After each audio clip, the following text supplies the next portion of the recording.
This is Think It Through with me, April A. Bear. Get ready to start thinking. I know, it's hard, and you'd probably rather not. But here we go anyway.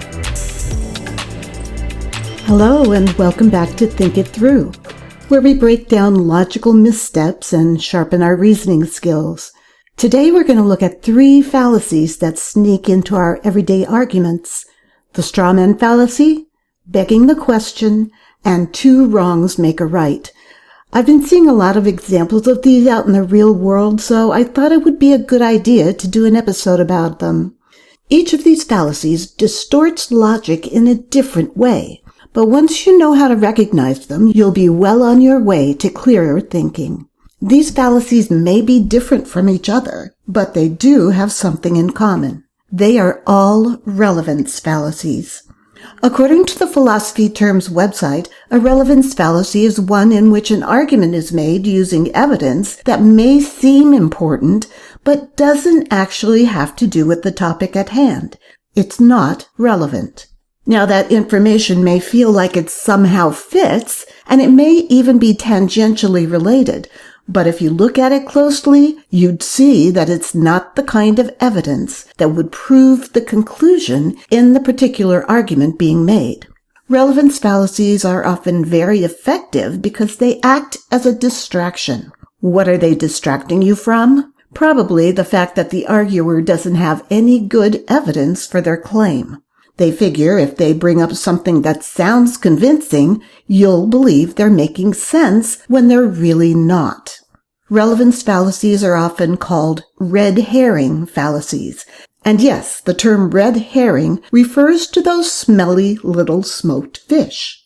According to the BBC History Extra article, Why Do We Say Red Herring?, there are a couple of possible origins of the phrase. The one that I'm most familiar with is that farmers would often put these little herrings around the edges of their fields to distract foxhounds during fox hunting season. Farmers did not want the dogs or the horses trampling their fields, and the scent of the fish would distract them to the point that they'd avoid the fields altogether. Whatever the origin, the term red herring now refers to a deliberately misleading piece of information that diverts attention from the truth. Relevance fallacies are often used by arguers to distract the listener from the reality that their argument actually sucks. Now, that's if the arguer is doing it intentionally. But just as often, they simply don't realize they're committing a relevance fallacy, and they think their evidence is perfectly fine. Either way, these fallacies are often successful. There are lots of relevance fallacies, but as I mentioned, we're going to focus on 3 very common ones: the straw man fallacy, begging the question, and 2 wrongs make a right. Okay, let's think it through. Have you ever been in an argument where someone completely misrepresented what you said, making your side of the argument easier to attack? That's the straw man fallacy. The term straw man is referring to a scarecrow, which is obviously not a real person, but instead a representation or a caricature of one. However, a scarecrow could be mistaken for a real person if you're not paying attention or not looking very closely. The online etymology dictionary says that the first recorded use of this term for argumentative purposes was in 1898, where the man of straw referred to an easily refuted imaginary opponent in an argument. The straw man fallacy works like this. Instead of engaging with someone's actual position, the other person distorts it into either a weaker version or a more exaggerated one, and then attacks that version instead. They make the person's original claim seem either ridiculous or awful. It's an easy way to win an argument, but only by defeating a position that was never truly there. Here's an exchange between 2 people. Let's call them Shayla and Dan. Shayla says, I think we should have some regulations on social media to reduce misinformation. Dan responds, oh, so you want to ban free speech and control what people can say online? Shayla never suggested banning free speech, but Dan twisted the statement into an extreme position that most people would agree is not a good idea.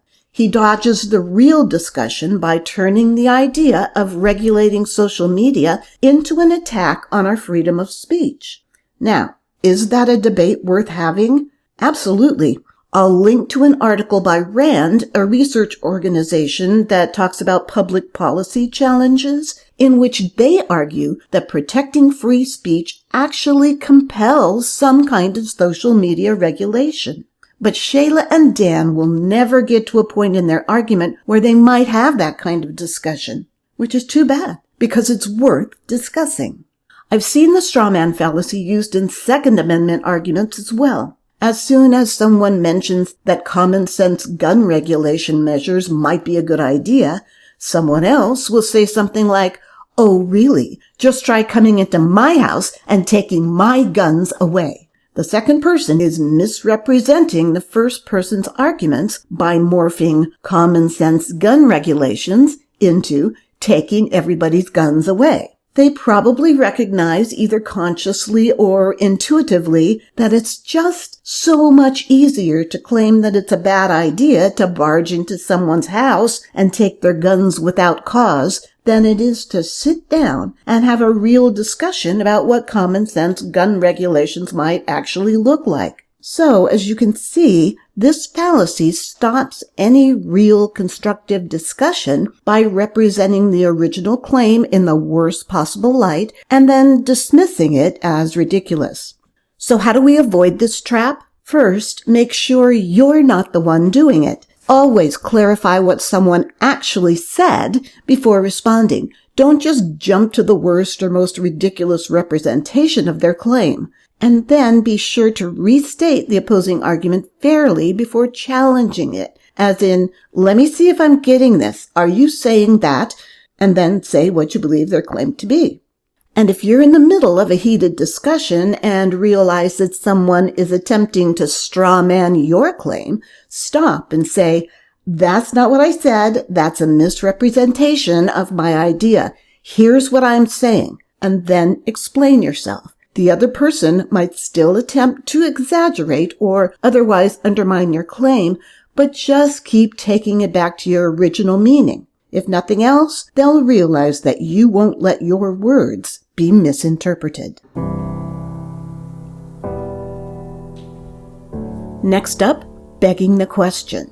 Despite how it sounds, this fallacy isn't about raising a question. It's about assuming the very thing you're trying to prove. Itamar Schatz from the Effectiveology website, which is one of my go-to sources for anything fallacy-oriented, says the term begging the question is a direct translation of the Latin term petitio principii, which I might have mispronounced, but hey, you probably don't know how to pronounce it either. Anyway, it's a form of circular reasoning, which argues that something is true because it's true.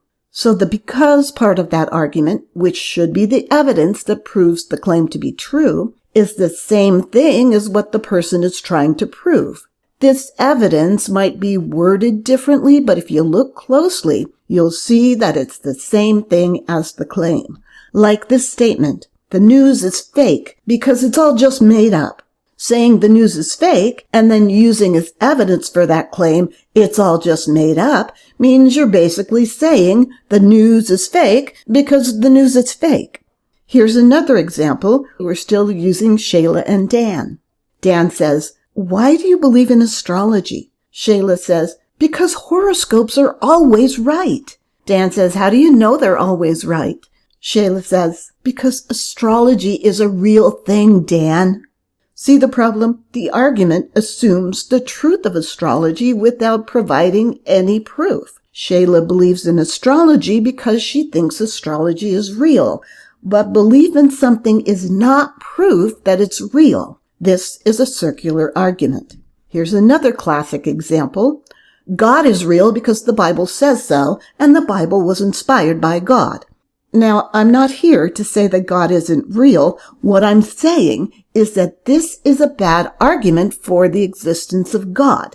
It's begging the question, God is real because God is real. Do better, all you apologists out there.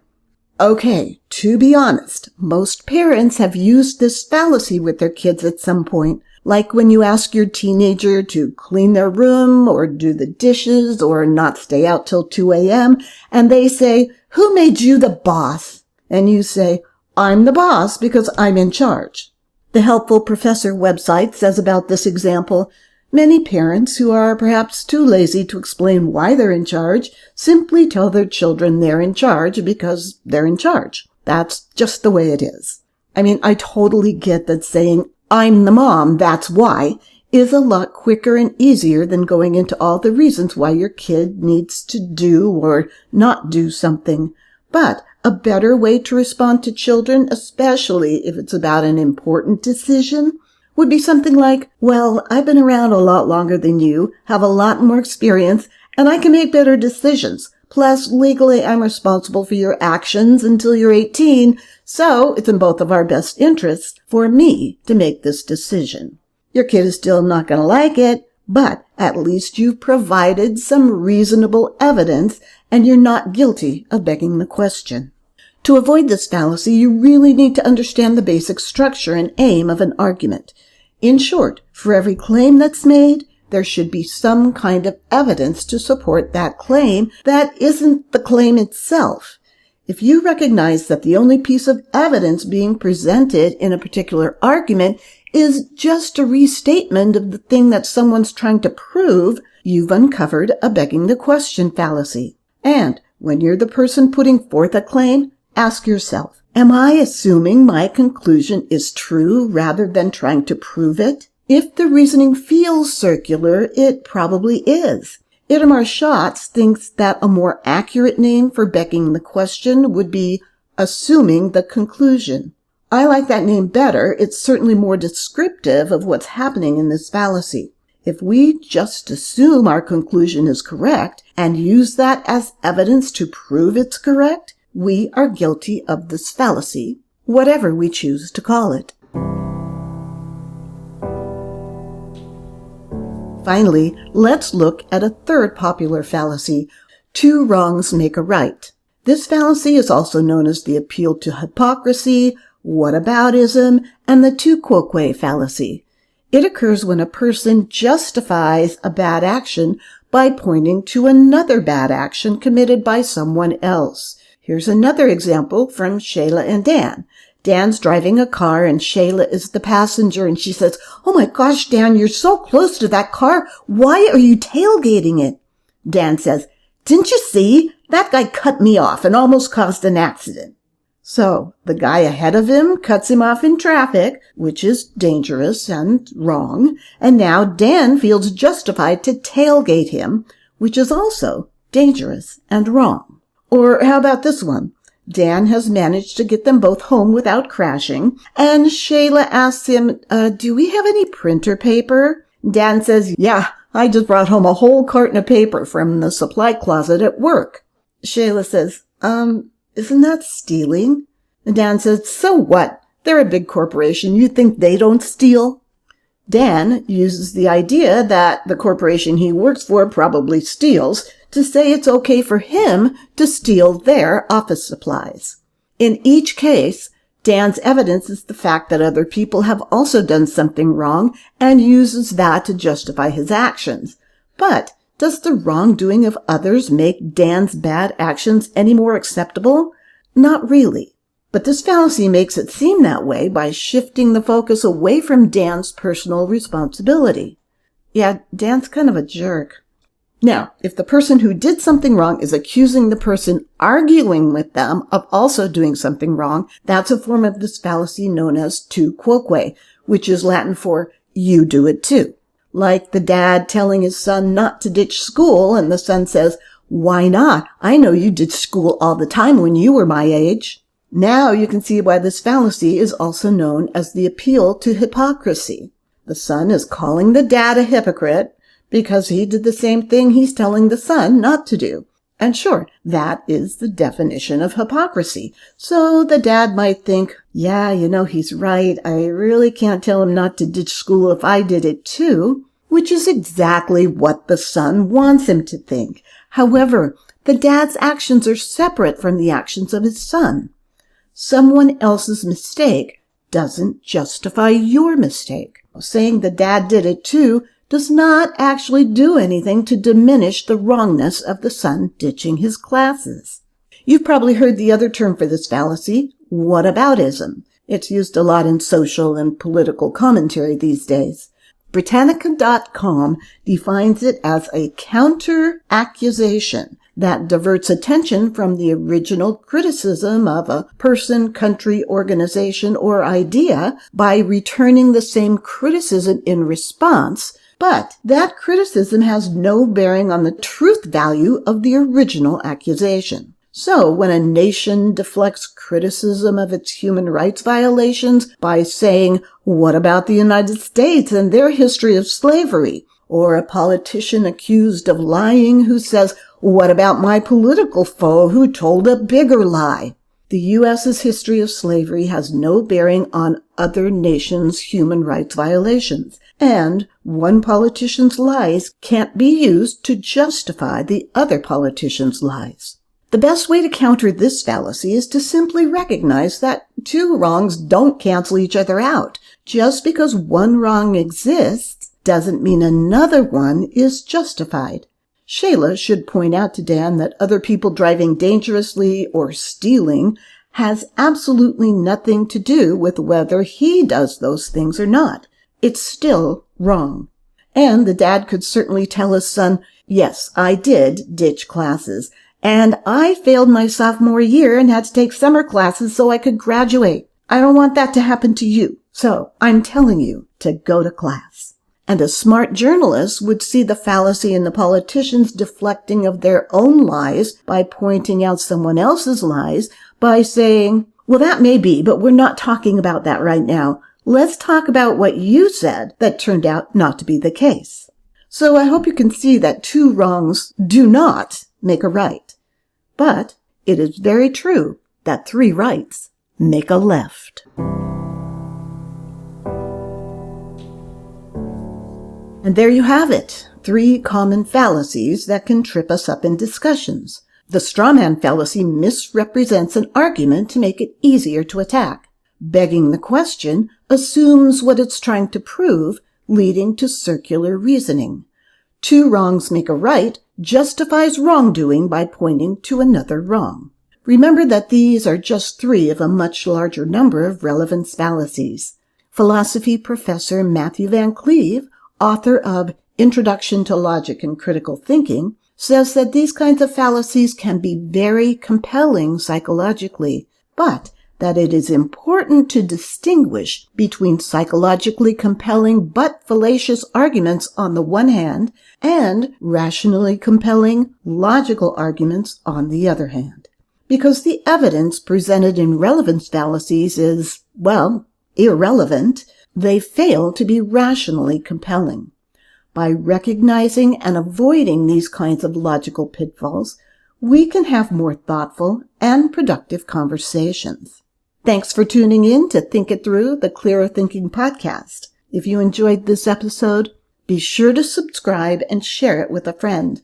Oh, and check out the show notes if you want to delve deeper into today's topics. And remember, clear thinking leads to better decisions. So the next time you're in a debate, whether it's online, at work, or around the dinner table, I hope you take a moment before responding and use the information in this episode to think it through.